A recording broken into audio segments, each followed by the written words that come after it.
जय हिंद दोस्तों। चलिए, तो आप सभी जुड़ चुके हैं, तो हम अपनी लाइव सेशन को शुरू करने वाले हैं। जल्दी जल्दी जुड़ जाइए। ये सभी एग्ज़ामों के लिए कंपलसरी ये क्लास जीके जीएस की प्रैक्टिस सेट है। हाँ जी, चलिए तो बिना किसी देरी के वीडियो को शुरू करते हैं। हाँ, जुड़ जाइए जल्दी से। जय हिंद भाई सबको। हाँ, तो पहला क्वेश्चन है हमारा। हाँ भाई, ये सबके लिए कंपलसरी है। तो पहला क्वेश्चन है, आम का वानस्पतिक नाम क्या है? ऑप्शन है ए आम, option B mangifera indica, option C या फिर डोकस कैरेटा, या ऑप्शन डी ये सभी। चलिए बताइए, इनमें से कौन सा ऑप्शन सही होगा? आम का वानस्पतिक नाम आम, मैनेजफेरिका इंडिका या डोकोसा कैरेटा या ये सभी। तो चलिए हम आंसर शो करते हैं। हाँ, लगभग सही सा आ रहा है। बी, हाँ सही आ रहा है आंसर। चलिए तो आंसर को शो करते हैं हम। तो इसका राइट आंसर होगा, जो भाई बी बता रहा है एकदम सही बता रहा है, क्योंकि बी राइट आंसर निकला है। हाँ, बी। चलिए अगला क्वेश्चन है, इसको बंद कर देते हैं अपन। तो हमारा अगला क्वेश्चन है, भारतीय संविधान को अपनाया गया, तो ये किसके द्वारा अपनाया गया? भारतीय सभा के द्वारा, या गवर्नर जनरल द्वारा, या ब्रिटिश संसद द्वारा, या भारतीय संसद द्वारा? चलिए बताइए। जी हाँ, बताइए बताइए। जी के क्वेश्चन है। हाँ भाई, सभी के लिए कंपलसरी है। बताइए। RRM राइट आंसर आ रहा है। चलिए बताइए।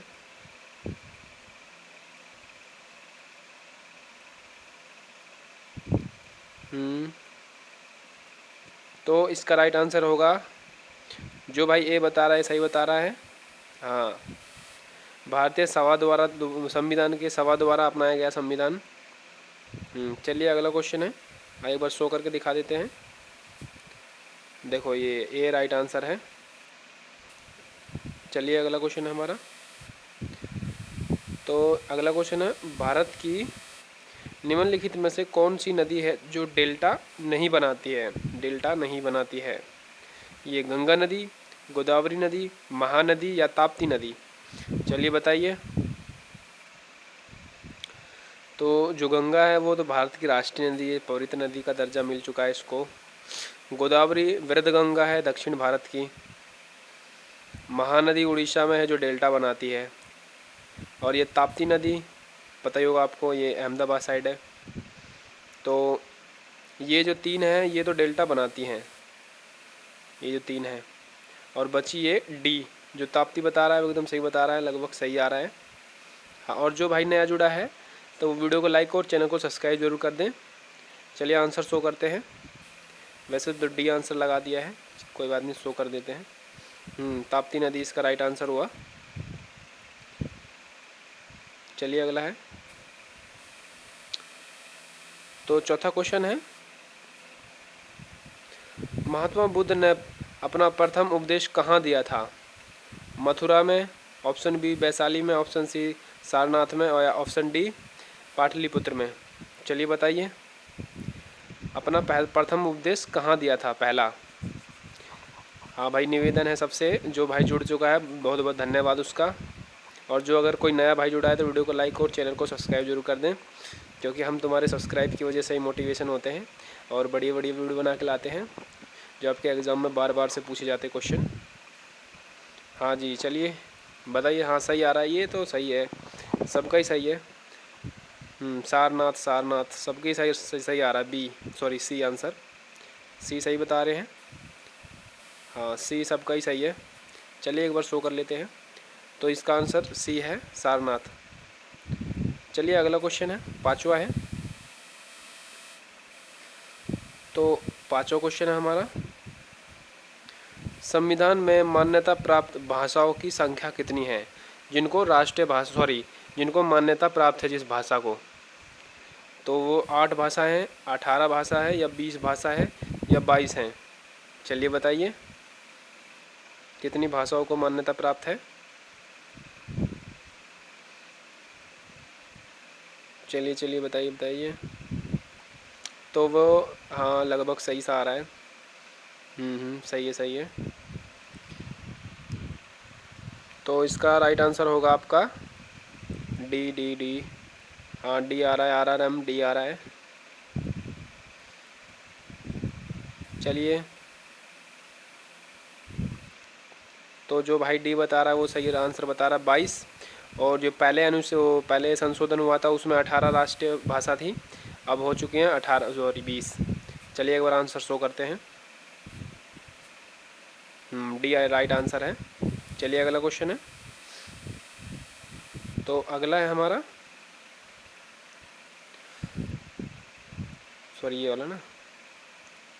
तो छठा क्वेश्चन है, भारतीय असंतोष का पिता किसके लिए कहा गया है?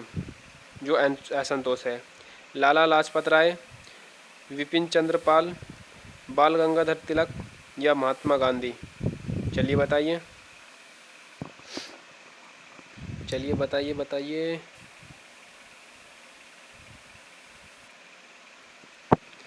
ये तो लगभग किसी का भी नहीं आ रहा, सबका ही गलत सा आ रहा है, एक दो को छोड़ के। हम्म। चलिए बताइए।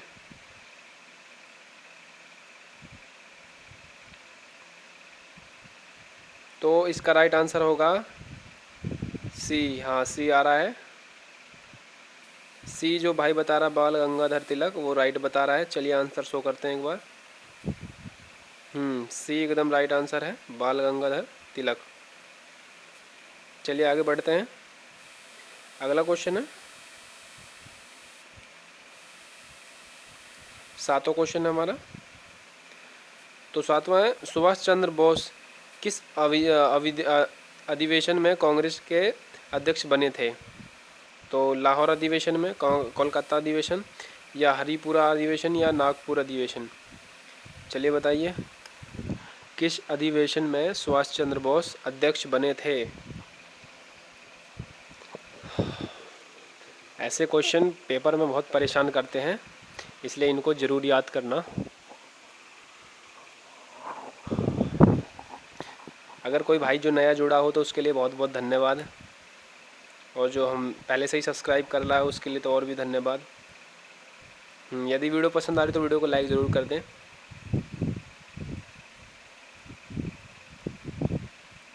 हाँ सही आ रहा लगभग। चलिए चलिए, हाँ चलो ठीक है। तो सी इसका राइट आंसर होगा, जो भाई सी बता रहा है एकदम सही बता रहा है। हरिपुरा में के अध्यक्ष बने थे, हरिपुरा में। जी हाँ, चलिए आंसर शो करते हैं। तो आंसर शो है हरिपुरा। चलिए आठवां क्वेश्चन पे आ चुके हैं हम। तो आठवां है, 23वें जैन तीर्थक का क्या नाम था? जो जैन धर्म था उसमें 23वें तीर्थक कौन थे? आदिनाथ, नेमिनाथ, या महावीर स्वामी, या पार्श्वनाथ? चलिए बताइए, 23वें तीर्थंकर। तो मैं आपको इनमें से कुछ नाम हैं बता देता हूँ। जो आदिनाथ थे ये तो प्रथम थे, आदिनाथ और ऋषभ वेद इनका एक ही नाम है। ऋषभ वेद, और ये प्रथम गुरु थे। और जो ये स्वामी, वो महावीर स्वामी थे, ये 24वें तीर्थक थे। हाँ 24वें। और ये जो पार्श्वनाथ थे ये आपके 23वें थे। जी हाँ, तो इसका राइट आंसर ये डी होगा, जो भाई डी बता रहा है वो एकदम सही बता रहा है। चलिए ऑप्शन शो करते हैं। तो पार्श्वनाथ एकदम सही आंसर है। चलिए अगला क्वेश्चन है हमारा। तो 9वां क्वेश्चन है, निम्नलिखित में से कौन सी नदी अरब सागर में गिरती है? तो गोदावरी नदी, महानदी, या माही नदी, या फिर कृष्णा नदी? चलिए बताइए बताइए बताइए। उम्मीद है आपको वीडियो पसंद आ रही होगी। तो अगर वीडियो पसंद आ रही तो वीडियो को लाइक और चैनल को सब्सक्राइब जरूर कर दें, ताकि हमें मोटिवेशन मिल सके। सब्सक्राइब करने में क्या ही जाता, सिर्फ एक क्लिक ही तो करना है, वो रेड कलर का जो बटन है ऊपर। कर दो क्लिक उसे बस। हाँ हाँ सही बता रहे लगभग। गोदावरी, महानदी, कृष्ण नदी। चलिए बताइए। हाँ हाँ, जो भाई सी बता रहा है एकदम सही बता रहा है, माही नदी इसका राइट आंसर होगा, सी। चलिए आंसर शो करते हैं, माही नदी। चलिए अगला क्वेश्चन हमारा 10वां है। तो 24वें जैन तीर्थक का नाम क्या है? अभी मैंने ऊपर बताया था आपको 24वें तीर्थक कौन थे, तो अब इसमें तो टाइम मत खाइए और जल्दी से बता दीजिए कमेंट करके। तो ये महावीर स्वामी, आदिनाथ या परशुनाथ या नेमनाथ, वही ऑप्शन है, बस ऊपर नीचे कर दिए गए हैं। चलिए बताइए। 24वें तीर्थक, तो ये तो थे आपके 23वें तीर्थक, ये थे आपके प्रथम तीर्थक, ये 23वें, ये प्रथम, और ये थे आपके 24वें बताया था। चलिए तो आगे बढ़ते हैं। 24वें तीर्थक, जी हाँ, महावीर स्वामी। चलिए अगला क्वेश्चन है। ये तो लगभग सबका ही गलत सा जाएगा, क्योंकि ये नदी जो है ये विलुप्त हो चुकी है। सरस्वती नदी किस शहर के किनारे से बहती है? चलिए बताइए। मुंबई, अहमदाबाद, हैदराबाद या फिर विजयवाड़ा। चलिए बताइए बताइए। चलो कोई बात नहीं, तुक्कों से भी कई भाइयों का सही आ रहा है, तो उसको तुक्का भी तो नहीं कह सकते अगर पता होगा तो। हाँ, तो चलिए वीडियो को जल्दी से लाइक कर दीजिए। वीडियो को लाइक करने में क्या ही जाता है, और चैनल को सब्सक्राइब तो ज़रूरी करें, ताकि हमारी नई नई वीडियो आपके पास जल्दी से जल्दी पहुंच सके। चलिए शुरू करते हैं।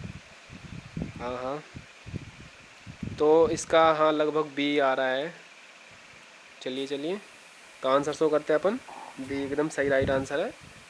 जो भाई बी बता रहा था, अहमदाबाद, सही बता रहा था। चलिए आगे चलते हैं। अगला है, भारत में प्रथम नियमित जनगणना किस वर्ष से शुरू हुई थी? तो जो प्रॉपर तरीके से की गई थी। तो मैं आपको पहले बता दूं कि जनगणना जो होती है ये कितने वर्ष बाद होती है? तो ये होती है आपकी 10 वर्ष बाद, मतलब कि 10 साल बाद होती है। हर साल 10 साल बाद एक बार जनगणना होती है, जो हमारी 2011 में हुई थी।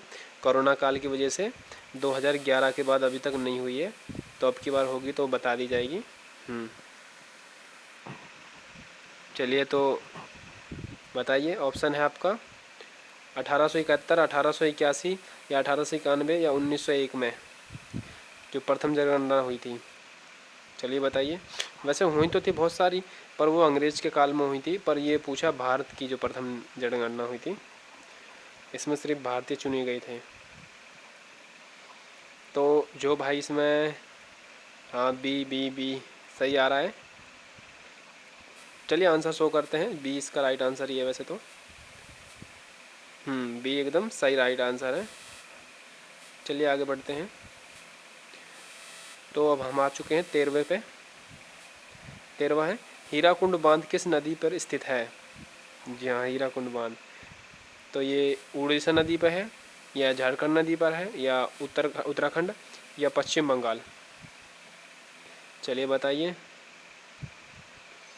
तो आपको पश्चिम बंगाल का तो पता ही होगा, जो कोलकाता का हावड़ा ब्रिज है वो पश्चिम बंगाल में ही है, हावड़ा। और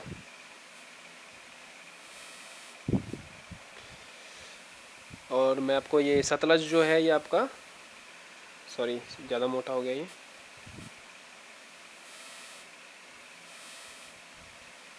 आपका ये सतलज और ये भाखड़ बांध, ये भाखड़ नागल बांध भी आपका उत्तराखंड में है, नागल बांध। और अब बचा आपका ये उड़ीसा, तो उड़ीसा में ही आपका ये हीराकुंड बांध। जी हाँ, जो भाई ये बता रहा है एकदम सही बता रहा है। ये जो बता रहा है एकदम सही बता रहा है। चलिए ऑप्शन शो करते हैं, उड़ीसा राइट आंसर है। चलिए अगला क्वेश्चन है, 14वां क्वेश्चन है हमारा। 11वीं अनुसूची में किस वर्ष का उल्लेख किया गया है? चलिए बताइए।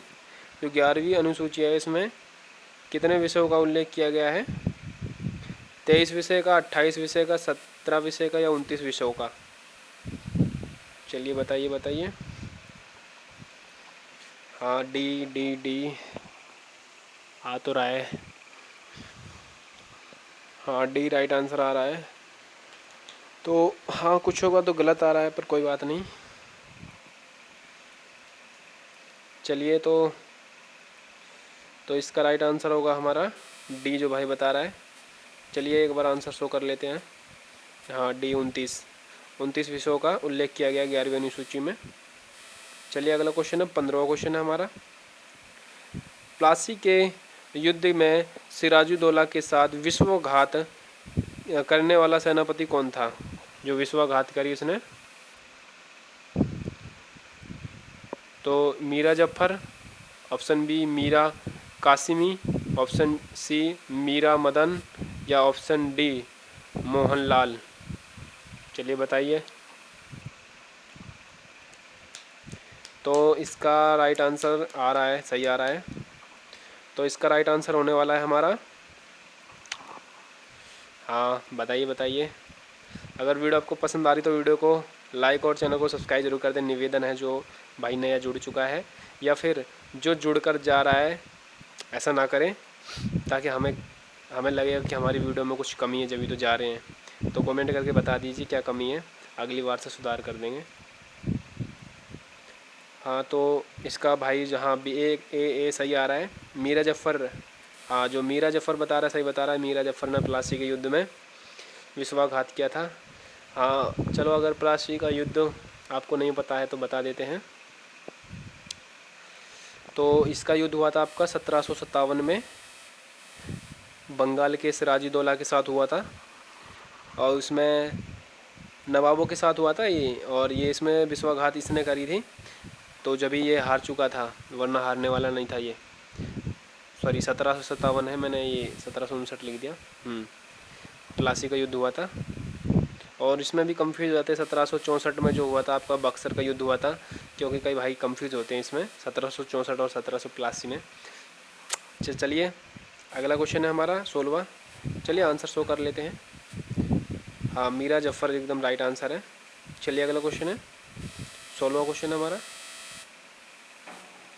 तो 16वां है, संविधान में हटाने के हेतु महाअभियोगिता प्रक्रिया का उल्लेख है। मतलब कि जो संविधान में किसको हटाने के लिए महाअभियोगी प्रतियोगिता चलाई जाती है? तो ये महान्यायवादी को हटाने के लिए, या राज्यपाल को हटाने के लिए, या राष्ट्रपति, या उपरोक्त सभी के लिए महाअभियोगी प्रतियोगिता चलाई जाती है। चलिए बताइए। महाअभियोगी मतलब कि अगर ये लागू की जाएगी, जिस पद के लिए की जाएगी वो हटा दिया जाएगा। तो बताइए किसके लिए की जाती है? सही आ रहा है, लगभग सही सा आ रहा है, कुछ होगा तो इसका राइट आंसर होने वाला है हमारा, चलिए बताइए। सी सही आ रहा है। तो जो भाई सी बता रहा है एकदम सही बता रहा है। हाँ भाई, सी सही होगा। चलिए अगला क्वेश्चन है।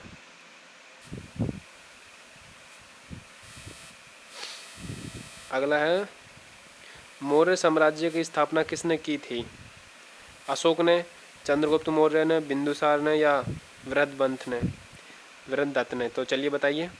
हाँ, ये तो लगभग सबका ही आएगा, क्योंकि ये मौर्य साम्राज्य है, क्या ही बताएं अब। इसमें तो पूरा इनका खानदान दे रखा है। चलिए बताएंगे अभी हम तुम्हें। चलिए बताते हैं।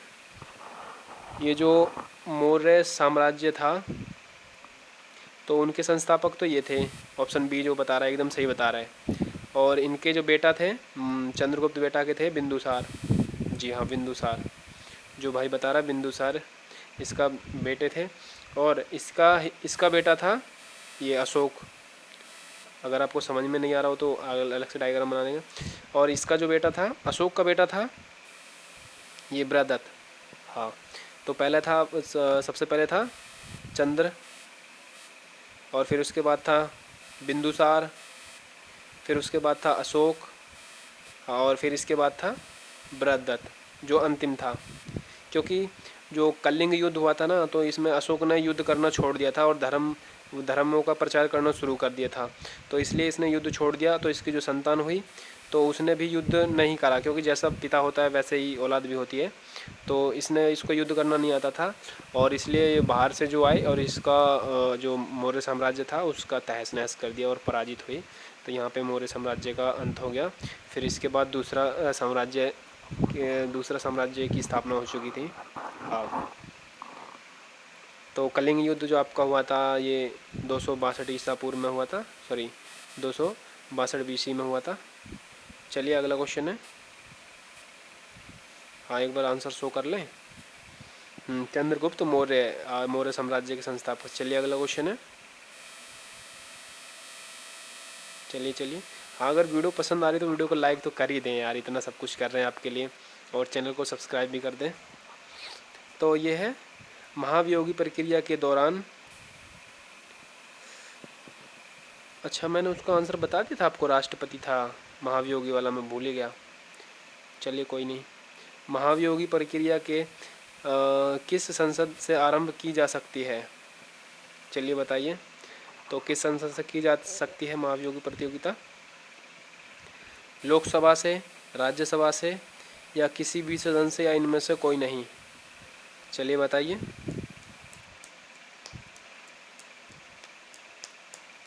इसका राइट आंसर क्या होगा?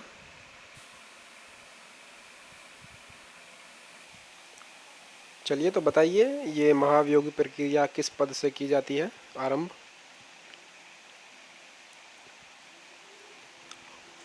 तो लोकसभा, राज्यसभा, किसी भी सदन से, या इनमें से कोई नहीं, तो ये महाभियोगी प्रक्रिया की जाती है। सही आ रहा है। हाँ, तो इसका जो भाई सी राइट आंसर बता रहा है, एकदम सही बता रहा है। सी, किसी भी सदन से की जा सकती है महाभियोगी प्रक्रिया। चलिए ऑप्शन शो करते हैं। हाँ, ये किसी भी सदन, सी राइट आंसर है। चलिए अगला क्वेश्चन है, 19वां है। देखियो वीडियो में एंड तक बने रहना, क्योंकि वीडियो में मज़ा आने वाला है, एक से एक क्वेश्चन आएंगे आगे। चलिए तो शुरू करते हैं। चंद्रगुप्त मौर्य के प्रधानमंत्री का क्या नाम था, जो इनका प्रधानमंत्री था? तो मेगास्थनीज, हरिशेषण, या फिर विशाखादत्त, या फिर चाणक्य? चलिए बताइए। जो चंद्रगुप्त मौर्य के प्रधानमंत्री का नाम, तो इनका तो आपको एक ही पता होगा, जो इनको सब कुछ की रणनीति बताया करता था, तो वो था चाणक्य, कौटिल्य, विष्णुगुप्त। तो ये चाणक्य, कौटिल्य, विष्णुगुप्त, ये 3 नाम है और इंसान एक ही है। तो जो भाई डी बता रहा है एकदम सही बता रहा है। चलिए क्लास को थोड़ा हमें फास्ट करना पड़ेगा, क्योंकि क्लास ज़्यादा लंबी हो जाएगी फिर। हाँ, चाणक्य। चलिए अगला क्वेश्चन है अर्थशास्त्र, 20वां क्वेश्चन है। 20वां है, अर्थशास्त्र पुस्तक के लेखक कौन हैं? तो अर्थशास्त्र पुस्तक के हैं, ऑप्शन है हमारा विशाखादत्त, या शूद्रक, या फिर मेगास्थनीज, या चाणक्य? चलिए बताइए, अर्थशास्त्र किसने लिखी है? तो अर्थशास्त्र जो है ये बताया गया है उसके बारे में, व्यापार के बारे में लिखा है इसमें। तो ये लिखी है चाणक्य ने, जो भाई डी बता रहा है एकदम सही बता रहा है। हाँ, डी एकदम राइट आंसर है। चलिए ऑप्शन शो करते हैं। हाँ, चाणक्य सही है। चलिए 21वां क्वेश्चन है। तो 21वां है, भारत का सबसे ऊंचा जलप्रपात कौन सा है? ऑप्शन ए कपिल धारा जलप्रपात, ऑप्शन बी धुआंधार जलप्रपात, ऑप्शन सी जोग जलप्रपात, ऑप्शन डी सहस्त्र धारा जलप्रपात? चलिए बताइए। तो अगर मैं आपको हिंट के तौर पे बताऊं, तो ये कपिल और ये डी सहारा धार स्थल, तो ये तो नहीं हो सकते, बचे ये 2। चलिए इनमें से बताओ। तो अब ये वाला जो है, ये धुआंधार भी कई बार एग्जाम में पूछ चुका है, जो ये इसमें ये पूछा जाता है ये जलप्रपात किस नदी पर स्थित है और ये कहाँ पर है। तो ये नर्मदा नदी पर है और ये मध्य प्रदेश में है, एमपी में, मध्य प्रदेश में स्थित है। तो जो भाई इसका राइट आंसर डी सी बता रहा है, जोग जलप्रपात सबसे ऊंचा जलप्रपात है। हाँ चलिए, तो अगला क्वेश्चन है हमारा। हाँ इसका ऑप्शन देखते हैं, लगभग सबका ही सही आ रहा था। सी जलप्रपात सही है। चलिए अगला क्वेश्चन है हमारा। तो इंडिका पुस्तक के रचयिता कौन है। तो इंडिका पुस्तक के मेगास्थनीज, नागासेन या हेरोडोटस या फिर चाणक्य। चलिए बताइए इंडिका। इंडिका बताइए। हाँ तो लगभग हाँ सही आ रहा है, सही आ रहा है। अगर कोई भाई नया जुड़ा हो तो उसका बहुत बहुत धन्यवाद वीडियो में जुड़ने के लिए, और कृपया करके वीडियो को लाइक और चैनल को सब्सक्राइब भी कर दीजिए, क्योंकि सिर्फ क्लिक ही तो करना है और क्लिक करने में क्या ही जाता है। आप इतनी देर से वीडियो को देख रहे हो तो आपको कुछ तो पसंद आया है। यदि कुछ नया सीखने के लिए मिलता है तो वीडियो को ज़रूर लाइक करें।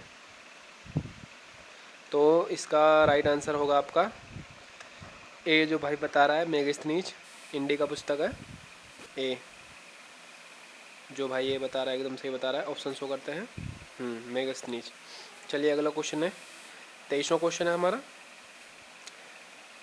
तो 23वां है, जोग जलप्रपात किस नदी पर है। बताइए बताइए। तो आपका जोग जलप्रपात ऑप्शन होगा हमारा सरवती या कावेरी या नर्मदा या चंबल। चलिए बताइए।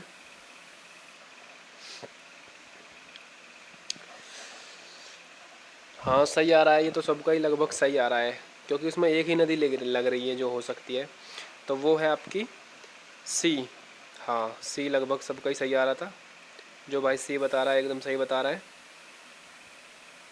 चलिए आगे चलते हैं। तो हमारा 24वां क्वेश्चन है, राष्ट्रपति अपना त्यागपत्र किसे सौंपता है। जब वो राष्ट्रपति अपने पद को छोड़ना चाहे तो वो किसे अपना त्यागपत्र देगा। ये भी बढ़िया क्वेश्चन है, ये भी कई बार आ चुका है एग्जाम में। ऑप्शन है हमारे मुख्य न्यायाधीश को, ऑप्शन बी उपराष्ट्रपति को, ऑप्शन सी लोकसभा अध्यक्ष को, या ऑप्शन डी महान्यायवादी को। चलिए बताइए। वैसे ये हमारे जनरल नॉलेज के लिए भी याद होना चाहिए। तो सही आ रहा है उपराष्ट्रपति। हाँ हाँ बी हाँ सबका ही सही आ रहा है। बी जो बता रहा है एकदम सही बता रहा है। बी इसका राइट आंसर होगा। चलिए आंसर शो करते हैं एक बार। हाँ बी राइट आंसर है। चलिए अगला क्वेश्चन है हमारा। अगला है 25वां। तो 25वां क्वेश्चन है, मुद्र राक्षस के लेखक कौन थे। मुद्र राक्षस के लेखक कौन है। तो ये अगला सॉरी ऑप्शन है भारवी, शूद्रक या फिर विशाखादत्त या कालिदास। चलिए बताइए।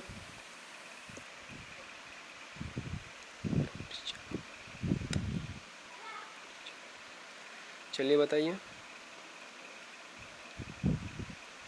तो इसका राइट आंसर, तो एक बार इसमें कुछ ऑप्शन हैं जो इनके भी बता देते हैं।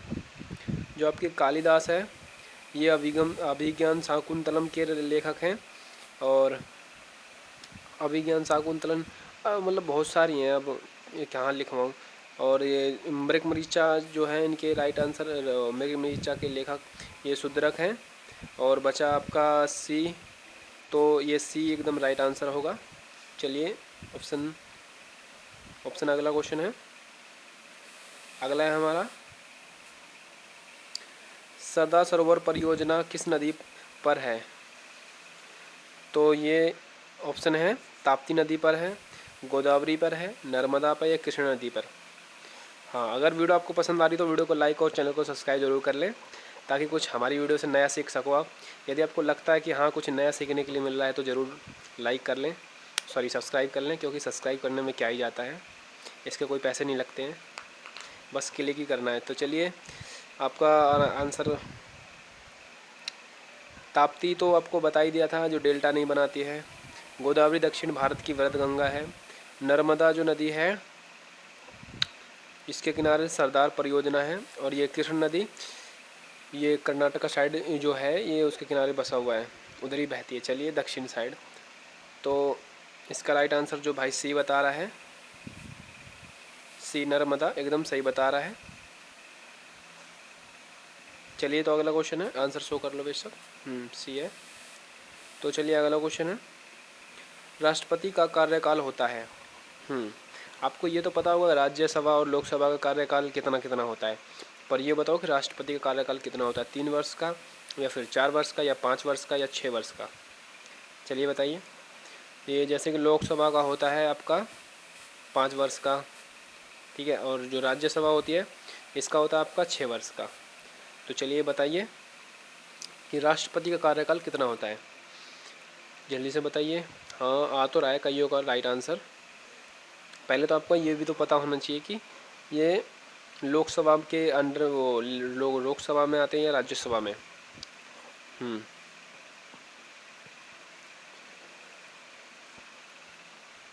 तो ये जो है राष्ट्रपति ये आते हैं हमारे लोकसभा में, और ये जो लोकसभा होती है उसका कार्यकाल होता है 5 वर्ष का। जी हाँ। तो 5 वर्ष जो और उपराष्ट्रपति होते हैं वो आते हैं राज्यसभा में, तो उनका होता है 6 वर्ष का जो उपराष्ट्रपति होते हैं। जी हाँ, उपराष्ट्रपति 6 वर्ष। चलिए आंसर शो करते हैं। 5 वर्ष होता है राष्ट्रपति का कार्यकाल। चलिए अगला क्वेश्चन है हमारा 28वां है, मौर्य काल में शिक्षा का सार्वजनिक प्रसिद्ध केंद्र कौन था। मतलब जो मौर्य काल था उस समय सबसे शिक्षित जगह कौन सी थी, मतलब कि वहाँ का कॉलेज क्या था, मतलब कि पढ़ने का। नालंदा विश्वविद्यालय या तक्षशिला विश्वविद्यालय या विक्रमशिला विश्वविद्यालय या वैशाली। वैसे ये सारे ही थे उस समय, पर सबसे ज़्यादा कौन सा था, तो ये था आपका, हाँ ऑप्शन तो दो आप। हाँ जैसे भी आपके आंसर आ रहे हैं बताओ, चाहे गलत हो चाहे सही हो, चाहे तुक्का मारो चाहे कुछ भी, एक बार बताओ तो आपको याद हो जाएगा। हाँ तो इसका हो जाएगा आपका, सही आ रहा है वैसे तो कईयों का। तो इसका राइट आंसर बी हो जाएगा, तक्षशिला। जी हाँ तक्षशिला। चलिए ऑप्शन देख लो। जी तक्षशिला बी राइट आंसर है, मौर्य काल का सार्वजनिक शिक्षित केंद्र। चलिए अगला क्वेश्चन है, जो भाखड़ नागल परियोजना है किस नदी पर है। तो ये नदी पे पूछा है, मैंने आपको बताया भी था ऊपर। तो ये रावी नदी पे है, ये व्यास नदी पे है, या फिर झेलम या फिर सतलुज। चलिए बताइए। तो बताइए ये रावी नदी का तो आपको पता होगा, नहीं पता तो याद कर लो। ये हड़प्पा इसके किनारे बसा हुआ था, हड़प्पा। और व्यास के किनारे एक युद्ध हुआ था, हाइड्रोजस युद्ध हुआ था, ये उसी नदी के किनारे 315 ईस्वी में बीसापुर में। और ये झेलम जो है, झेलम ये श्रीनगर स्थित है, झेलम के किनारे जो श्रीनगर है, हाँ ये उसके किनारे स्थित है। और ये जो सतलज है ये भाखड़ नागल परियोजना नदी पर निर्माण है इसका। भागल उत्तराखंड में जो ये भाखड़ नागल बांध है ये वहीं पे बना हुआ है। तो इसका राइट आंसर जो हो जाएगा डी हो जाएगा।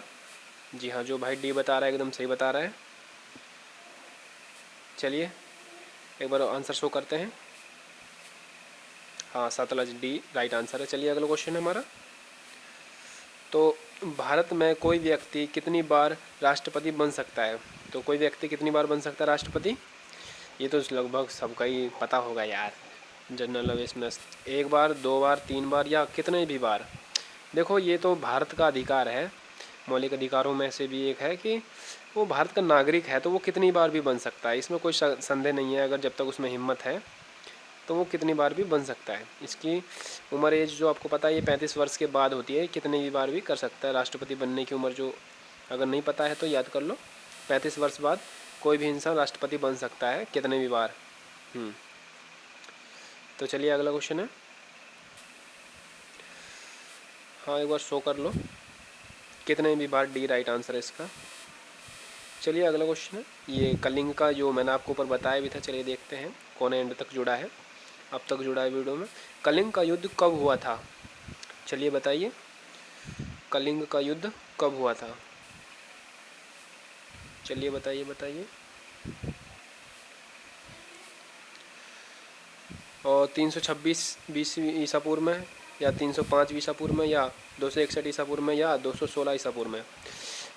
हाँ बताइए। जो मैंने एक बार अभी कुछ क्वेश्चन पहले ही बताया था, ये वाला युद्ध अशोक का युद्ध था, ये आखिरी युद्ध था। और तो जो, हाँ लगभग सब का ही सही आ रहा है। जो भाई सी बता रहा है एकदम सही बता रहा है। हाँ सी 261 ईसा पूर्व में युद्ध हुआ था, जो इतना खतरनाक युद्ध हुआ था कि इसके बाद अशोक ने युद्ध करना ही छोड़ दिया था, क्योंकि इसमें इतने लोगों की जान गई थी, कुछ मासूम भी थे और कुछ पूरी ज़मीन जो है पूरी खून से लथपथ हो गई थी। अगर देखते तो दंग रह जाते, इसलिए उन्होंने छोड़ दिया। ये आखिरी युद्ध था उनका। हाँ, यदि आपको वीडियो अच्छी लगी हो तो वीडियो को लाइक और इस चैनल को सब्सक्राइब कर दें। मैं इसलिए बोल रहा हूँ ताकि जो हमारी वीडियो लेटेस्ट आती है वो सबसे पहले आपके पास पहुँच सके। चलिए आंसर शो करते हैं। 261 ईसा पूर्व। चलिए अगला क्वेश्चन है, जो हीराकुंड परियोजना है वह किस नदी के जल प्रवाह को नियंत्रण करती है? तो किस नदी के पानी को नियंत्रण करती है? कृष्ण नदी, महानदी, ताप्ती नदी, या नर्मदा नदी? चलिए बताइए।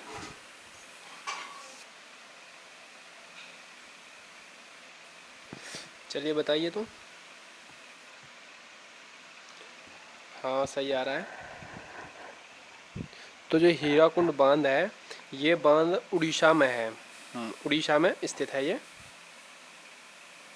और इसका जो, ये किस नदी पे है? तो ये महानदी जो है इसका पानी को नियंत्रण करती है, महानदी के। जी हाँ, ऊपर हमने बात भी करी थी, चर्चा करी थी। जो भाई बी राइट आंसर बता रहा है वो एकदम सही बता रहा है। चलिए अगला क्वेश्चन है, आंसर शो करते हैं एक बार। महानदी बी राइट आंसर है एकदम। चलिए अगला क्वेश्चन है हमारा, अशोक के बारे में जानने के लिए सबसे महत्वपूर्ण स्रोत क्या था? तो जो अशोक के बारे में जो लिखा है इतिहासकारों ने, वो कहाँ से जानकारी प्राप्त करी? उसके शिलालेखों से, या साहित्य से, या विदेशी विवरण से, या उसके सिक्कों से? चलिए बताइए।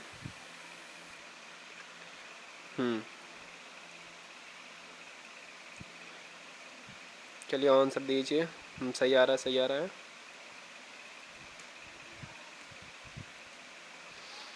हाँ, तो उसकी जो जानकारी मिली, जो भाई ए बता रहा है एकदम सही बता रहा है, शिलालेख से। क्योंकि जो शिलालेख था ना उसका पत्थर पे भी थे और पेड़ों पे थे और चट्टाने जो आभूषण वगैरह होती सब पे, और ये जो सिक्के थे तांबे के, ये भी उस पे भी लिखे हुए थे अशोक के बारे में। हाँ, तो इसका राइट आंसर ए हो जाएगा। चलिए अगला क्वेश्चन है, शिलालेख राइट आंसर है। अगला है 34वां क्वेश्चन है हमारा।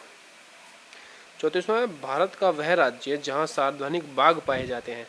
तो बाघ कौन से राज्य में सबसे ज़्यादा पाए जाते हैं? और अब मैं आपको बता दूं तो पूरी दुनिया में सबसे ज़्यादा बाघ अपने भारत में पाए जाते हैं, जो बंगाल टाइगर के नाम से प्रसिद्ध है। तो और भारत में सबसे ज़्यादा किस राज्य में पाए जाते हैं, ये पूछा है क्वेश्चन। तो बताइए। ऑप्शन है Madhya Pradesh, option B Karnataka, option C Kerala, या ऑप्शन डी तमिलनाडु? चलिए बताइए। चलिए चलिए बताइए बताइए। सही आ रहा है, मध्य प्रदेश, ए मध्य प्रदेश। हाँ, तो इसका राइट आंसर हो जाएगा ए मध्य प्रदेश। आपको पता है ये कर्नाटका में तो चंदन की लकड़ी पाई जाती है सबसे ज़्यादा, और केरल में हाथी सबसे ज़्यादा पाए जाते हैं, और तमिलनाडु तो पता है सबसे ज़्यादा वो क्या पाते हैं, यहाँ पे भी वो पाए जाते हैं बाघ। चलिए अगला क्वेश्चन हमारा। तो अगला है, भारत में प्रधानमंत्री की नियुक्ति कौन करता है? जी हाँ, प्रधानमंत्री की नियुक्ति कौन करता है? मैं आपको इसमें एक ट्रिक बताऊंगा, छोटी सी ट्रिक है जो आपको हर क्वेश्चन में काम आएगी। लोकसभा का स्पीकर, या फिर महान्यायवादी, या राष्ट्रपति, या उपराष्ट्रपति नियुक्ति करता है? बताइए कौन नियुक्ति करता है? जल्दी जल्दी बताइए। नियुक्ति। जी हाँ, नियुक्ति एक ऐसा शब्द है ये जहाँ पर भी, चलिए मैं आपको बता देता हूँ वो ट्रिक।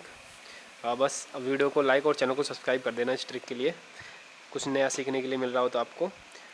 तो जो नियुक्ति शब्द है, जी हाँ नियुक्ति, जहाँ पर भी नियुक्ति शब्द आ जाए ना कि नियुक्ति कौन करता है, किसी की भी नियुक्ति हो, राष्ट्रपति हो, चाहे वो महान्यायवादी हो, चाहे लोकसभा हो, कोई सा भी पद हो यहाँ पे, तो उसकी नियुक्ति हमेशा राष्ट्रपति ही करेगा। चाहे उपराष्ट्रपति हो, चाहे लोकसभा हो, प्रधानमंत्री हो, लोक मंत्री, कोई सा भी मंत्री हो, नियुक्ति जहाँ आ जाएगा उसका राइट आंसर हमेशा राष्ट्रपति ही होगा। जी हाँ, आप ध्यान याद रख लीजिए, बेशक नोट बना के लिख लीजिए। नियुक्ति जहाँ शब्द आया वहाँ पे राष्ट्रपति राइट आंसर होगा। हाँ चलिए, बेशक आप ऑप्शन में देख लीजिए, उसमें आंसर में जी हाँ सी एकदम राइट आंसर है। तो आपको ट्रिक कैसी लगी कमेंट करके बताइए।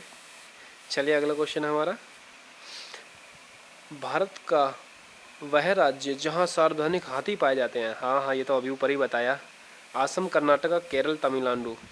चलिए बताइए। चलिए तो सबसे ज़्यादा हाथी तो आपको पता ही होगा, अभी बताया था मैंने ऊपर। असम में तो आपको पता है चाय उगाई जाती है सबसे ज़्यादा। कर्नाटका में चंदन की लकड़ी और कॉफ़ी उगाई जाती हैं। और जो केरल है, यहाँ पे पेरिय जो पेरिय परियोजना है ना, पेरिय वन्य अभयारण्य, वहाँ पे सबसे ज़्यादा हाथी पाए जाते हैं। जी हाँ, हाथी। जो पेरिय, जो भाई सी बता रहा है एकदम सही बता रहा है, Kerala. Kerala is right answer हो जाएगा। सबसे ज़्यादा हाथी यहीं पाए जाते हैं, क्योंकि इसके इसके हाथी में, केरल में जो शिकारी थे सबसे पहले केरल राज्य में जाते थे और सबसे ज़्यादा हाथियों को शिकार करते थे। इसलिए वहाँ की जो गवर्नमेंट है ना, सरकार, उसने सारे हाथियों के सींग काट के जला दिए थे। आपने एक न्यूज़ भी पढ़ी होगी, उस न्यूज़ में आया था, ताकि और जो शिकारी है उनको लगे कि हाथी के सींगों की कोई वैल्यू नहीं है। जी हाँ, तो हाथियों की जान बचाई जा सकती थी इससे। तो ये इसका राइट आंसर सी हो जाएगा। चलिए आगे चलते हैं। अगला है, 14वें वित्त आयोग के अध्यक्ष कौन है। तो 14वें वित्त आयोग के अध्यक्ष, ऑप्शन है आपका रघु, जी हाँ ऑप्शन, एक सेकेंड रुकना।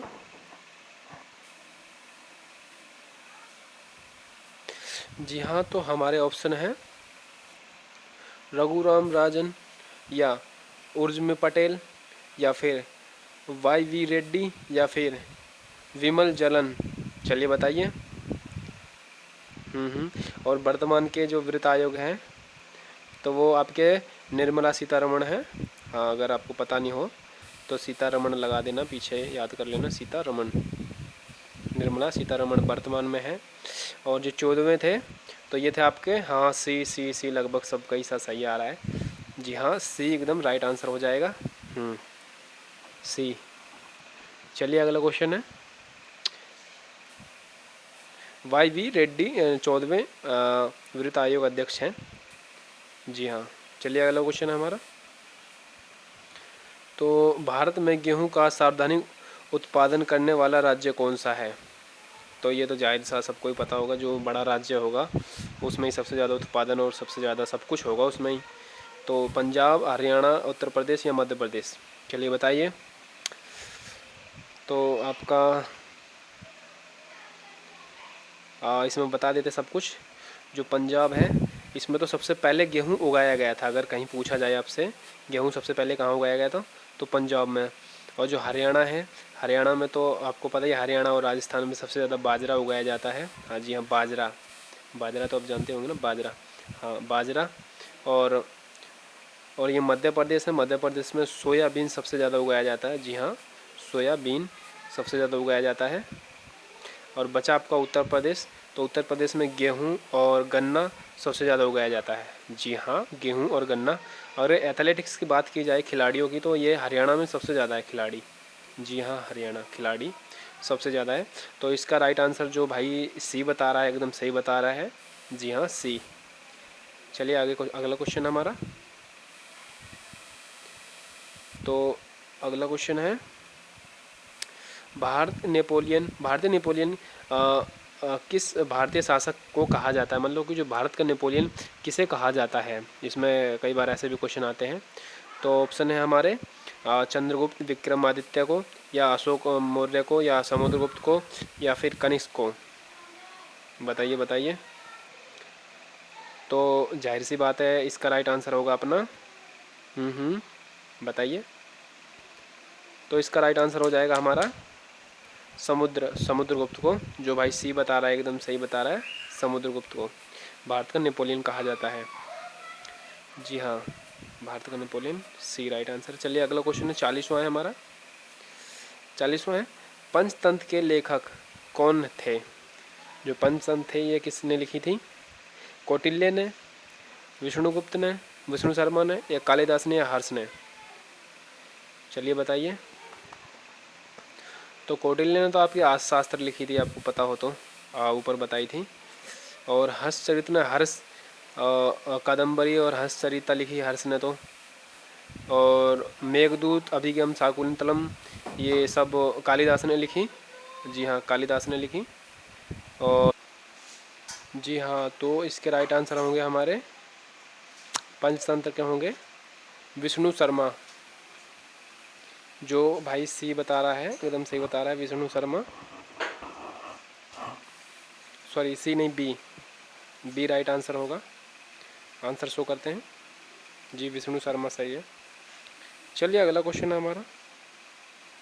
अगला है, भारत में कितने राज्य समुद्री तट रेखा में हैं? जी हाँ, भारत के जो कितने राज्य हैं जो जिनकी समुद्री टेटा तो जिसकी समुद्री तट रेखा समुद्र से जुड़ती है? तो ऑप्शन है 7, 8, 9 या 10।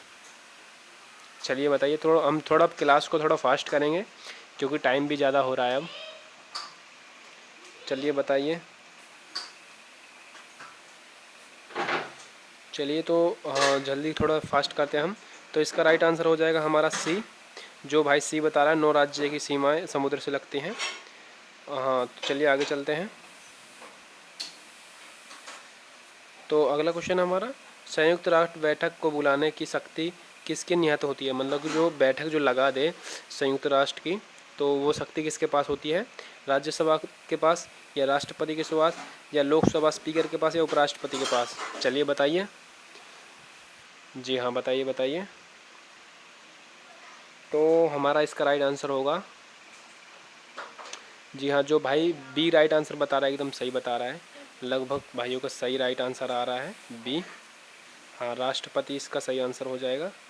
आंसर शो करते हैं, राष्ट्रपति, बी राइट सही है। चलिए आगे चलते हैं। तो अगला क्वेश्चन है हमारा। अगला है, भारत में किस राज्य की तटीय जो रेखा है वो सबसे लंबी है? जी हाँ, समुद्र की जो रेखा सबसे लंबी है। सॉरी, मैं आपको एक क्वेश्चन बताना भूल गया ऊपर। जो भारत के समुद्र हैं, सॉरी भारत के नहीं, विश्व में जो समुद्र हैं वो कुल है, उनकी संख्या है 7। जी हाँ, 7 जो समुंदर हैं ये 7 ही हैं। अगर अगर कोई पर्सन आपसे पूछे कि कितने हैं पूरे विश्व में समुद्र, तो वो 7 हैं। जी हाँ, 7 समुद्र हैं। और अगर महासागर कोई पूछे तो वो 5 महासागर हैं। जी हाँ, ये मैं आपको ऊपर बताना भूल गया क्योंकि ये भी बहुत ज़रूरी क्वेश्चन है।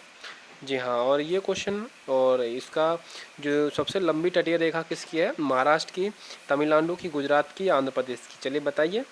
तो हमारी दूसरे नंबर की तो है ये महाराष्ट्र की।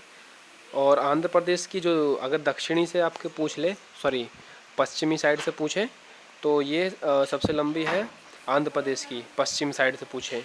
और वैसे सबसे लंबी है गुजरात की। जी हाँ, उत्तर साइड से गुजरात की सबसे लंबी है और दूसरे नंबर की उत्तर साइड से महाराष्ट्र की है। जी, समझ में आया? अगर नहीं आया तो आंसर देखते हैं सीधा। तो सबसे लंबी पूछे तो ये गुजरात हो जाएगा, और दूसरे नंबर की पूछे तो महाराष्ट्र। और अगर आपसे और पश्चिम साइड की पूछे तो वो हो जाएगी आपकी आंध्र प्रदेश सबसे लंबी। जी, चलिए अगला क्वेश्चन है हमारा 44वां क्वेश्चन पे आ चुके हैं हम। 44वां है, भारत द्वारा दूसरा सफल परमाणु परीक्षण कब किया गया? 1971 में, या फिर 1974 में, या 1980 में, या 1998 में? चलिए बताइए। सफल पूछा है, इसमें 2 परीक्षण किए थे भारत ने, जिसमें पहला हुआ था आपका 1974 में। जी हाँ, पहला 74 में हुआ था। और जो दूसरा आपका हुआ था ये हुआ था 1980 में, सॉरी 98 में। दूसरा परीक्षण हुआ था पोखरण में हुआ था ये दोनों। दोनों ही पोखरण में हुए थे, लेकिन इसमें जो सफल का पूछा गया है तो ये आपका डी जो है दूसरा, ये सफल माना गया था। ये राजस्थान में किया गया था, राजस्थान के पोखरण में। जी हाँ, डी राइट आंसर है इसका, 1998 में। चलिए, तो अगला क्वेश्चन है हमारा। अगला क्वेश्चन है 45वां। भारत का पहला अंतरिक्ष यान कौन था? अंतरिक्ष यान कौन था? आर्यभट्ट, या फिर भास्कर, या फिर रोहिणी, या फिर इसरो सेट ए। चलिए बताइए। तो जो भारत का जो प्रथम यान था, तो ये आर्यभट्ट नाम से छोड़ा गया था। जी हाँ, आर्यभट्ट नाम से छोड़ा गया था। तो जो भाई ए बता रहा है एकदम सही बता रहा है। जी हाँ, ए उस भाई का राइट आंसर है। चलिए आगे आगे चलते हैं। तो नाटो की जो स्थापना थी वो किस वर्ष की गई थी? और 1948 में, 1949 में, 1950 में, 1991 में। चलिए बताइए नाटो की स्थापना। तो इसका आइए राइट आंसर लगभग सही आ रहा है। यदि आप वीडियो पे नए जुड़े हों तो वीडियो को लाइक और चैनल को सब्सक्राइब जरूर कर दें, ताकि हमें थोड़ी मोटिवेशन मिल सके, जब भी हम आपके लिए बढ़िया बढ़िया वीडियो बना के लाएंगे। हाँ, जो भाई बी बता रहा है 1949 एकदम सही राइट आंसर बता रहा है। चलिए आगे चलते हैं। 47वां क्वेश्चन है। भारत द्वारा इसरो का सफल परमाणु परीक्षण कब किया गया? हाँ, ये क्वेश्चन दोबारा से घूम चुका है, तो इसका राइट आंसर आपको पता ही होगा, डी है। और पहला 1974 में किया गया था। चलिए आगे चलते हैं। अगला क्वेश्चन है, गुट निरपेक्ष आंदोलन प्रथम सम्मेलन कहाँ हुआ था? बिलगेट में, या नई दिल्ली में, या कोलंबा में, या फिर हरियाणा में? चलिए बताइए। चलिए चलिए जल्दी बताइए, थोड़ा अब हम क्लास फास्ट करेंगे। जी हाँ, तो ये क्या था? हाँ, जो भाई ये बता रहा है एकदम सही बता रहा है, बिलग्रेड में किया था। बिलग्रेड में प्रथम सम्मेलन हुआ था। जी हाँ, बिलग्रेड में हुआ था। आंसर सो देखते हैं, ए सही है। चलिए अगला क्वेश्चन है जो कई बार एग्जामों में घूमता है। तो अगला क्वेश्चन है हमारा 49वां है। ताशकंद समझौता कब हुआ था? जी हाँ, ताशकंद समझौता कब हुआ था? तो ऑप्शन ए 1966 में, ऑप्शन बी 1967 में, ऑप्शन बी 1972 में, या फिर ऑप्शन डी 1975 में। जी बताइए बताइए बताइए। तो 1972 में तो हमारा शिमला समझौता हुआ था, जो पाक और भारत के बीच हुआ था। जी हाँ बताइए। और 1975 में आपका ये प्रेस प्रतिबंध हुआ था। ये 1975 में जो प्रेस सेंसरशिप थी, इस पर प्रतिबंध लगा दिया गया था, इंदिरा गांधी प्रधानमंत्री थी जब। और जो इसका राइट आंसर होगा वो जो भाई 1966 बता रहा है, एकदम सही बता रहा है। जी हाँ, ए एकदम राइट आंसर है। आंसर शो देख लो। जी, अगला क्वेश्चन हमारा 50वां है। बस कुछ ही क्वेश्चन है हमारे होने वाले हैं, जुड़े रहिए अंत तक। वर्दी तो आपको ही मिलेगी, क्योंकि जो मेहनत कड़ी करता है तो उसको सफलता भी कड़ी मिलती है। बढ़िया। चलिए अगला क्वेश्चन है, भारतीय राष्ट्रीय कांग्रेस के संस्थापक कौन थे? जी हाँ, भारतीय राष्ट्रीय कांग्रेस के संस्थापक कौन थे? ये तो लगभग सबका ही सही जाएगा, ऑप्शन बता दूंगा तो बताते हैं। Option A Gandhi ji, option B Seemant Gandhi, option C O A Hume, या ऑप्शन डी लॉर्ड माउंटबेटन। जी हाँ, तो इसके संस्थापक कौन थे और इसकी स्थापना कब हुई थी? चलिए बताते हैं। इसकी स्थापना हुई थी आपकी 1884 में इसकी स्थापना हुई थी। और इसके जो प्रथम अध्यक्ष थे ए ओ हुम थे, जो भाई सी बता रहा है, एकदम सही बता रहा है। जी हाँ, सी। प्रथम महिला अध्यक्ष थी इनकी सरोजनी नायडू। जी हाँ, चलिए अगला क्वेश्चन है। तो अरे सॉरी, ये क्या कर दिया। कोई बात नहीं, बताइए एक बार फिर भी। माउंटबेटन परियोजना कब बनी? जी हाँ, 51वां क्वेश्चन है हमारा। 51 क्वेश्चन है और आंसर तो आपने देख ही लिया होगा, लेकिन फिर भी आप बता ही दो। 3 जून 1947 को, 15 अगस्त 1947 को, 26 जनवरी 1950 को, 3 जून 1949 को माउंटबेटन परियोजना कब बनी? तो योजना बनी जब ही हमारा ये जो योजना थी ये विभाजन की हुई थी, तभी तो हमारे देश को आज़ादी मिली कि अगर पाकिस्तान और हिंदुस्तान का बंटवारा हो जाएगा तो देश अलग अलग बन जाएंगे। तो इसका राइट आंसर आपको तो पता ही होगा, अगस्त से पहले बनी होगी। तो अगस्त से पहले आपकी बनी थी 3 जून 1947 को बनी थी। जी हाँ, 3 जून 1947 को, और फिर 15 अगस्त को हमारा देश आज़ाद हो गया था। चलिए अगला क्वेश्चन है हमारा, मुस्लिम लीग की स्थापना कब हुई थी? 1905 में, 1906 में, 1907 में, 1908 में। चलिए बताइए मुस्लिम लीग की स्थापना। तो ये हुई थी हमारी 1905 में। तो अगर मैं बताऊं आपको, 1905 में हुआ था बंगाल विभाजन। जी हाँ, ये किसके कार्यकाल में हुआ था? तो लॉर्ड कर्जन के कार्यकाल में बंगाल विभाजन हुआ था। और मुस्लिम लीग की स्थापना हुई थी जो लियाकत अली ने और अली जिन्ना ने करी थी। तो ये हुआ था 1906 में, मुस्लिम लीग की स्थापना हुई थी 1906 में। जो भाई बी राइट आंसर बता रहा है, एकदम सही बता रहा है।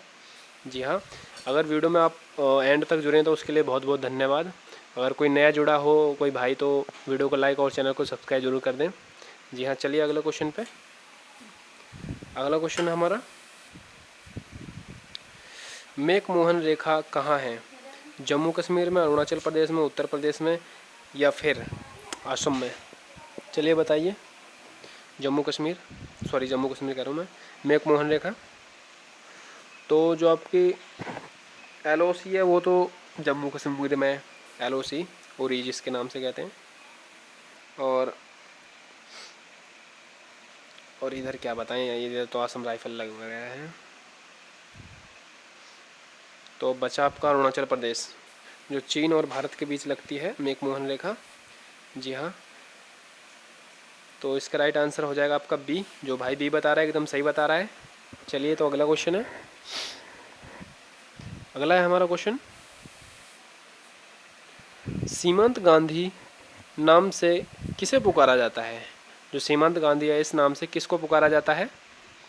ऑप्शन ए महात्मा गांधी को, ऑप्शन बी मोहम्मद अली जिन्ना को, ऑप्शन सी खान अब्दुल गफ्फार जफर को, या ऑप्शन डी पंडित जवाहरलाल नेहरू को।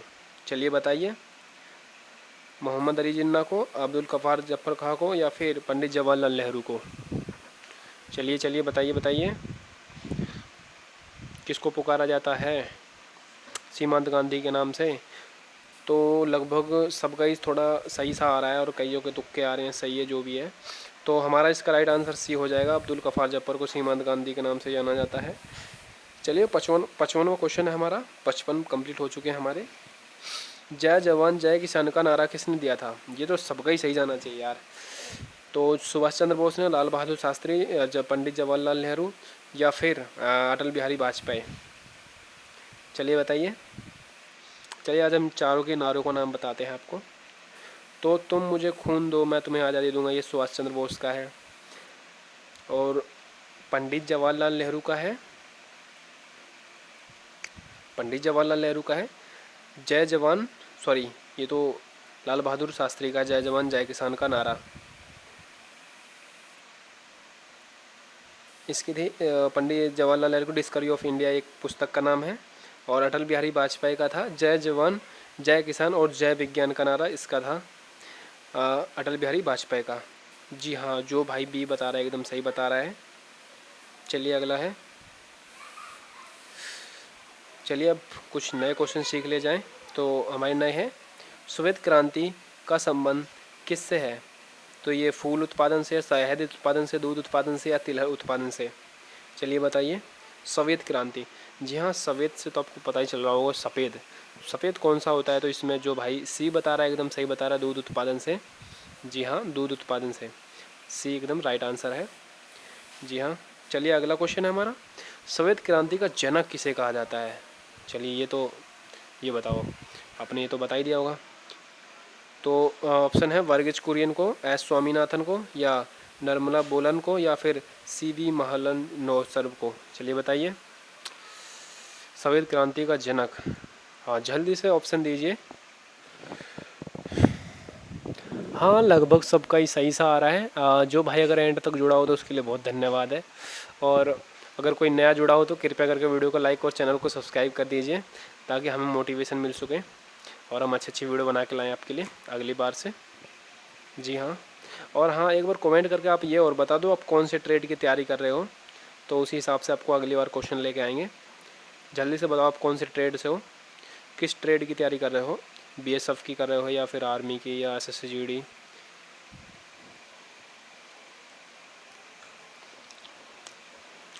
तो मैं आपको इसका आंसर बता दूं,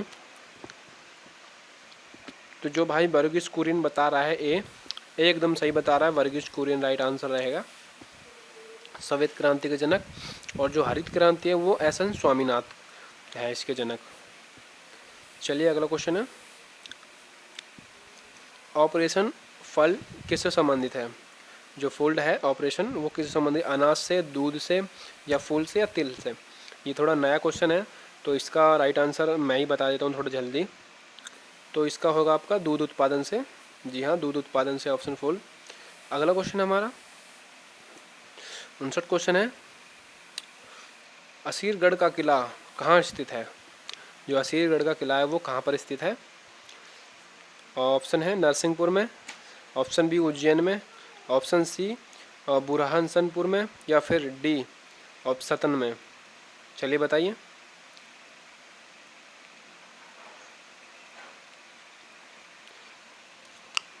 अगर मैं आपको बता दूं सबसे ज़्यादा किले कहाँ पे हैं, तो ये है आपके जो राजस्थान है वहाँ पे सबसे ज़्यादा किले हैं राजस्थान में।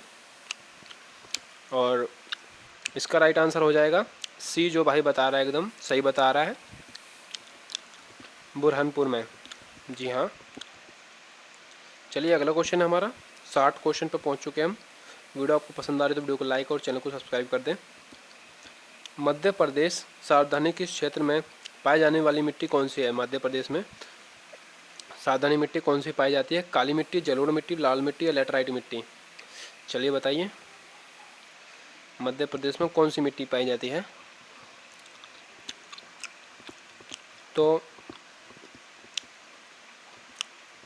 ये पाई जाती है आपकी, जो भाई ये बता रहा है एकदम सही बता रहा है, काली मिट्टी इज अ राइट आंसर।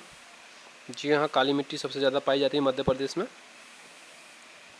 चलिए अगला क्वेश्चन है, मध्य प्रदेश में फास्ट ट्रैक कोर्ट की स्थापना कब हुई थी। तो इसका ऑप्शन है 1995 में, 1997 में या 201 में, 205 में। चलिए बताइए। ट्रक फोर्ट की स्थापना कब की गई थी, तो इसका राइट आंसर होगा हमारा, जो भाई ऑप्शन सी बता रहा है एकदम सही बता रहा है, 2001 में। जी हाँ, 2001 में। चलिए 62 क्वेश्चन पे। तो 62 क्वेश्चन है, जो कान्हा राष्ट्रीय उद्यान है वो किस ज़िले में स्थित है। तो पहले आपको ये पता होना चाहिए कि कान्हा नेशनल पार्क जो है वो कहाँ पर है। तो मैं आपको बताऊँ तो ये मध्य प्रदेश में है। जी हाँ, ये कान्हा नेशनल पार्क है जो ये एमपी में पड़ता है।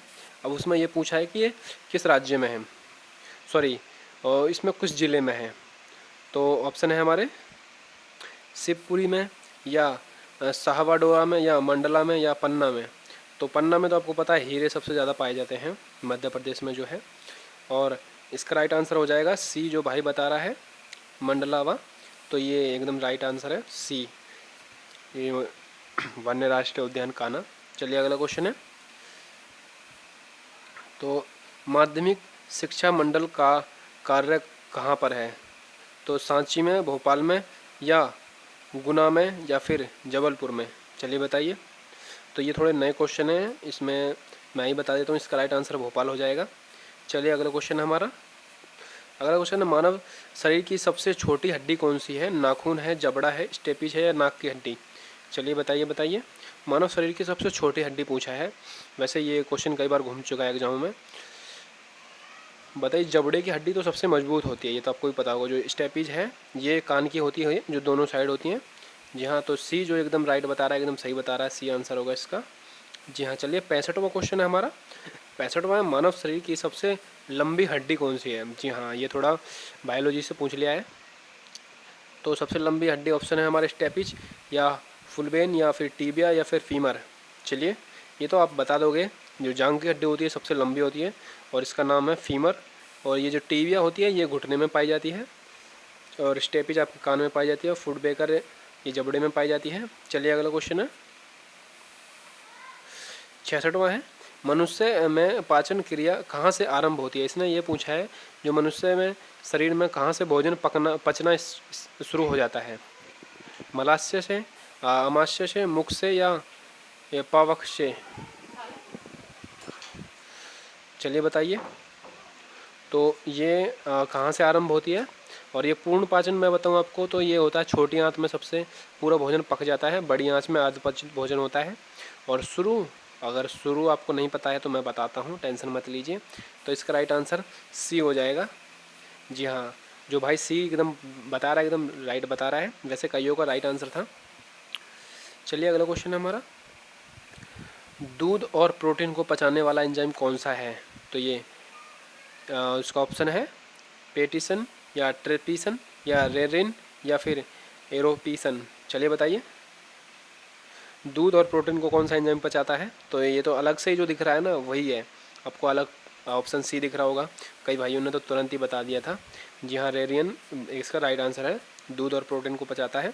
चलिए अगला क्वेश्चन है, तो अगला है लार में कौन सा एंजाइम पाया जाता है। जो लार है उसमें कौन सा एंजाइम पाया जाता है, रेरियम या टायरियम या टेरियम या रेंजियम।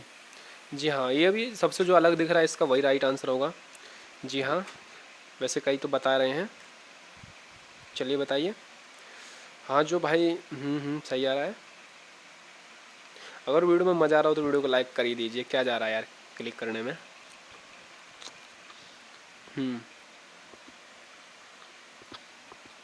तो इसका राइट आंसर हो जाएगा हमारा बी, टायरिया, टायरियन हो जाएगा। 68 का बी राइट आंसर होगा। चलिए आगे चलते हैं। जो लार है ये किसे पचाने में सहायक होती है। ये प्रोटीन को पचाती है, स्टार्च को पचाती है, फाइबर को पचाती है, या फिर वसा को पचाती है। इसमें भी जो आपको अलग दिख रहा है वही राइट आंसर है। आपको हिंट दे दिया, बताइए आप। हाँ हाँ, लगभग सही सा आ रहा है, कईयों का तो हिंट के तौर पे ही। देखो जो छोड़ के जा रहे हैं इनको जाने दो,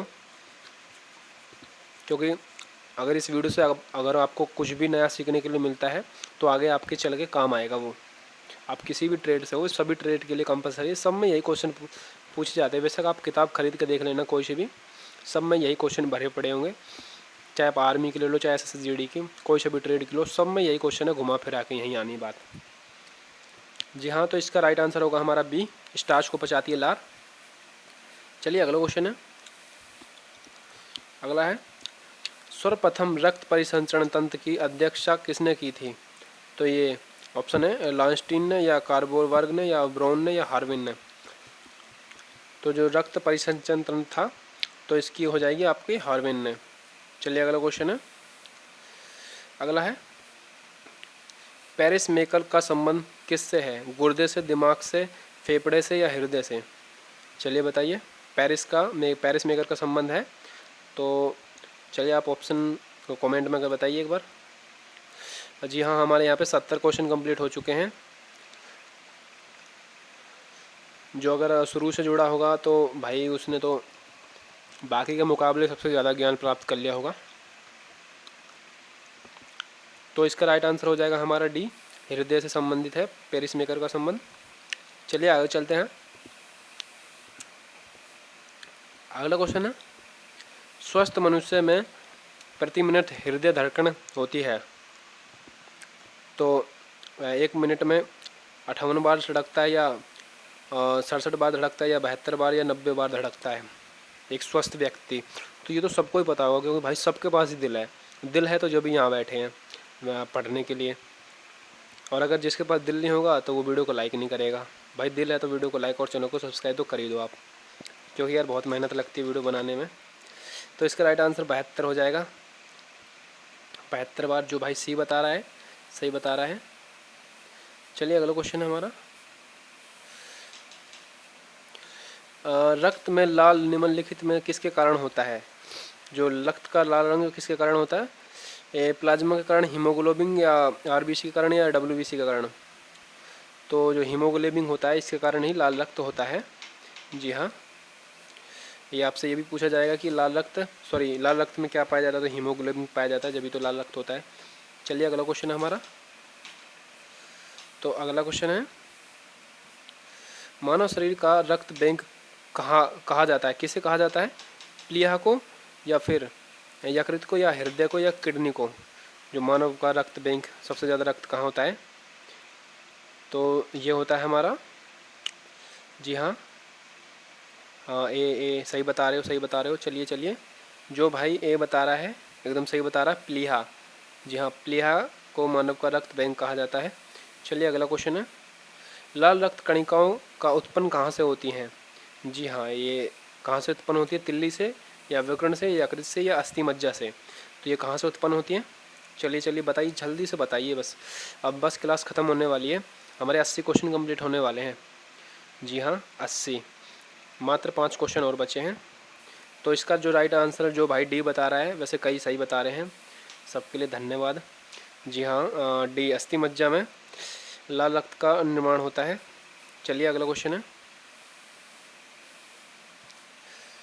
लाल रक्त कणिकाओं का जीवन काल कितना होता है? 120 दिन, या 150, या 180, या 190? तो इनका जीवन काल कितना होता है? तो इनका जीवन काल, चलिए बताइए ऑप्शन में। हाँ, जो भाई ए बता रहा है एकदम सही बता रहा है, 120 दिन होता है इसका रक्त करने काल। इसके बाद ये मर जाते हैं, लाल रक्त। जी हाँ, चलिए अगला क्वेश्चन है हमारा 77 क्वेश्चन है, मानव शरीर में लाल रक्त कणिकाओं का निर्माण कहाँ होता है? ये तो आप ऊपर जा चुका है क्वेश्चन, आपको पता हो तो, अगर आपने पढ़ा हो तो। इसका राइट आंसर डी हो जाएगा, अस्थि मज्जा में होता है। चलिए अगला क्वेश्चन है, सेरेब्रम का संबंध किससे है? जी हाँ, सेरेब्रम का संबंध किससे है? यकृत से, हृदय से, दिमाग से, या फिर नाड़ी से? जी हाँ, बताइए। तो ये भी मैं ही बता देता हूँ क्योंकि थोड़ी नए क्वेश्चन है। जी हाँ, दिमाग से इसका राइट आंसर होता है, सॉरी संबंध होता है, इसका राइट आंसर दिमाग होगा। चलिए अगला क्वेश्चन है, तो हमारा अगला क्वेश्चन है, मनुष्य के दिमाग का सबसे बड़ा भाग कौन सा होता है? तो मस्तिष्क, या अनुमस्तिष्क, या प्रथम मस्तिष्क, या मध्य मस्तिष्क? जी हाँ, ये क्वेश्चन भी कई बार घूम चुका है, आर्मी में, SSGD में, सब में घूमता है। तो इसका राइट आंसर होगा प्रथम मस्तिष्क में। जी हाँ, जो भाई सी बता रहा है एकदम सही बता रहा है। चलिए हमारा अंतिम क्वेश्चन है 80वां। तो भारत में खोजा गया सबसे पुराना शहर कौन सा था? भारत में सबसे पहले कौन सा शहर खोजा गया था? ऑप्शन है Harappa, option B Punjab, option C Mohenjodaro, option D या सिंधु घाटी? चलिए बताइए। जी हाँ, लगभग सबका सही आ रहा है, सही आ रहा है। तो ये मैं आपको डेट बता दूं तो 1921 में ये खोजा गया था, 1921 में खोजा गया था। और मोहनजोदड़ो खोजा गया था हमारा 1922 में। जी हाँ, 1922 में खोजा गया था मोहनजोदड़ो। हाँ, तो हमारा राइट आंसर ए हो जाएगा। तो उम्मीद है आपको वीडियो पसंद आई होगी। वीडियो पसंद आई तो वीडियो को लाइक और चैनल को सब्सक्राइब जरूर करें ताकि हमें भी मोटिवेशन मिल सके। और हाँ, जो भाई एंड तक जुड़ा रहा है उसके लिए बहुत बहुत धन्यवाद। और जो भाई नया जुड़ा है तो वो चैनल को सब्सक्राइब जरूर कर लें। तो चलिए अब हम दीजिए हमें इजाज़त, मिलते हैं अगली वीडियो में। जब तक के लिए धन्यवाद। जय हिंद, जय भारत, अपना ध्यान रखिए। चलिए जब तक के लिए बाय बाय।